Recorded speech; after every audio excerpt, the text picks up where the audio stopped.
आता आपण बघत मुंबई पुण्यातल्या टॉप 9 बातम्या।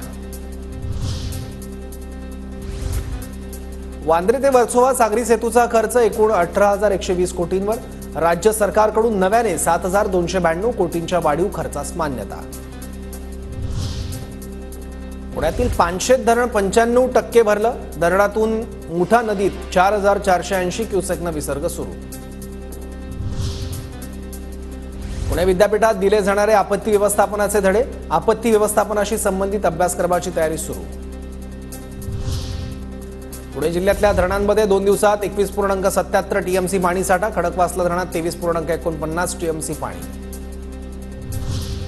पुणेकरांवर एकाच वेळी डेंग्यू, चिकनगुनिया आणि झिकाचं संकट, या महिन्यात डेंग्यूचे 389 तर चिकनगुनियाचे 8 रुग्ण आढळले। पिंपरी चिंचवड पालिकेच्या वायसीएम रुग्णालयाचा नवा प्रताप समोर, नवजात जिवंत बाळाला केलं मृत घोषित, बाळाच्या नावानं रुग्णालय प्रशासनाने बनवला स्मशानाचा दाखला। मुंबईत स्वाईन फ्लूच्या रुग्णसंख्येत झपाट्यानं वाढ, शहरात रोज 20 ते 25 स्वाईन फ्लू रुग्णांची नोंद, तर मागील काही दिवसांपासून तापाच्या रुग्णांमध्येही वाढ।